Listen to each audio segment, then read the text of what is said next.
Okay, barbell back squat, normal pace. I call these 1 second down, 1 second up squats when I'm talking to my athletes. When referring to back squat, okay, setup is going to be very important. Okay, I cue my kids on three factors of their setup. Okay, which is going to be placement, feet, and tying all in together with a breath. Okay, so placement is going to be hand placement. Feet is going to be feet, and that's going to come in twice. And then tying it all in with the breath is going to also cue tightening up the core, gripping the toes to the ground, screwing the feet into the ground, and then taking a deep breath in to brace everything as well. Okay, so in the beginning here, you can see I'm measuring out. I have my own hand placement. All right, I'm measuring out. I'm putting my hands in the normal position that I would usually put them. Again, everybody's will be different. Some people will be the same as mine, and some people will be different.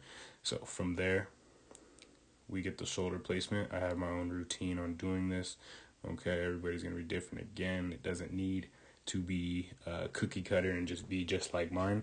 Okay, but just as long as we are able to get it into our comfortable position, into our regular position for our squat. Okay.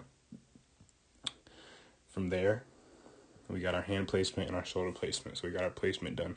Now we're going to do feet. Feet are going to come. Bar is going to be splitting the foot in half. Okay, this is going to be important because as you can see, also right here, I'm going to shift my hips forward, and then I'm just going to stand straight up. Okay, I don't want to lift the bar with my feet back here and my hips back here. Okay, because then I'm lifting with my back. Okay, setup is very important for safety, especially. So lifting the bar straight up. I just need to clear the rack, okay? There's no reason. You'll see a lot of kids who will step all the way back here, okay? Who will come all the way back here or back here, okay? There's no reason to make this distance from here to here, okay? You just need to take a couple steps back because all we need to do is clear the rack, okay? So right here, I take 2 steps back, okay? From there, I'm going to tie it all in with the breath. Okay, now we got our feet. We had feet twice, right? We had feet from under the rack, and then we had to set our feet up so we can get our feet set up in the position for our squat. Okay, now from here, you are going to see me squeeze the ground with my toes, okay, creating a more profound arch here and here. Okay, you're also going to see me screw my feet into the ground. All right, you'll really see my calf flex, okay? When you see me do that, you're also going to see me pull the bar in, okay, engaging my traps, my lats, okay, breaking that bar in half, if you will. And you're also going to see activation of the glutes and activation of the core being this whole torso, okay, the whole waist, okay, not just the abs, but the whole waist. Doing this, okay, all this front and back, okay, that's going to be what we're activating, okay. And again, you're going to see activation of gripping the toes to the ground, screwing my feet into the ground. You're going to see those calves flex when I do that. Activation of my traps, my lats, breaking that bar in half, squeezing that bar into the body. Okay, activation of my glutes, and then activation of my core. Okay, all simultaneously when I take a deep breath in to brace my core. Okay, bam. Okay, and then from there, as you can see, I start my descent. All right. Focus here is going to be trying to keep the shins as straight as possible, okay? There will be some flex in the ankle, okay? But we're trying to keep those shins as straight as possible. And how we do that is first we start at the hips, okay?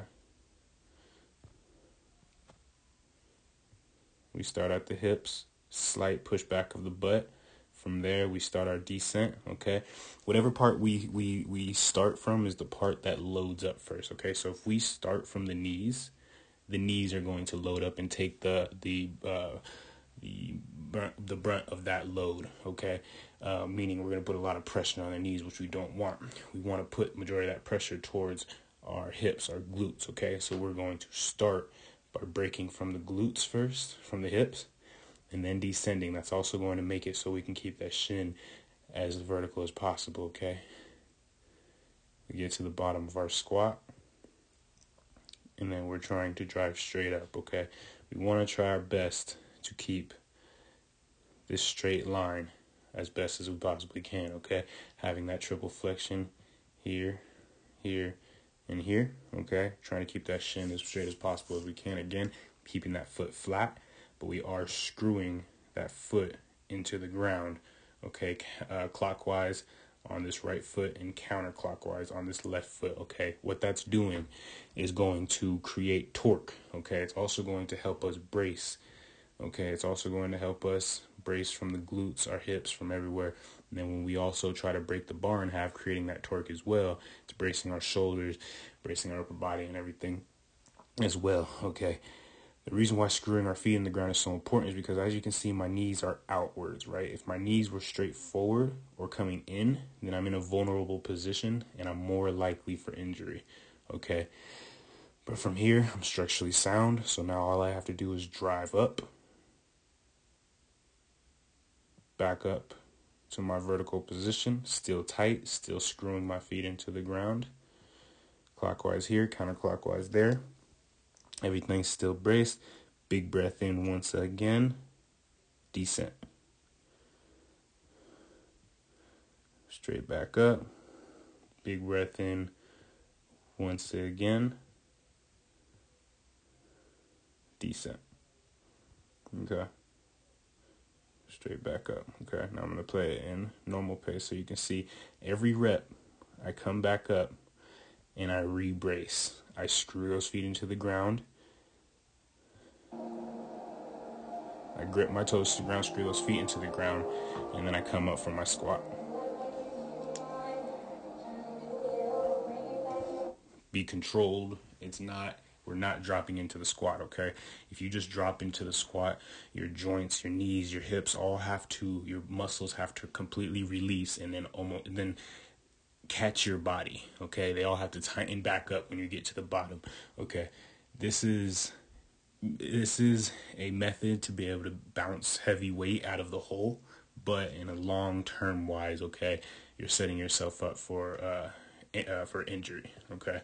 So try to be controlled, and in the long term, you will become stronger for it. You will become all around stronger for it, and less chance of injury, okay? Because just dropping in means you're unbracing, you're taking that torque out because you're not screwing those feet into the ground, okay? And then your muscles have to catch, okay? Your tendons and everything have to bear that weight when you hit the bottom, trying to bounce out of the hole like that.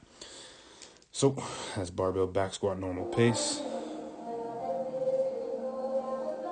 Key things, okay? Placement, hand placement, hand placement and shoulder placement, feet, okay? Picking up the bar correctly and then tying all in with the breath, meaning gripping your toes to the ground, screwing your feet into the ground, tightening the core and bringing that bar into the body by tightening your traps, your lats, and breaking that bar in half as well, creating that torque and stabilization.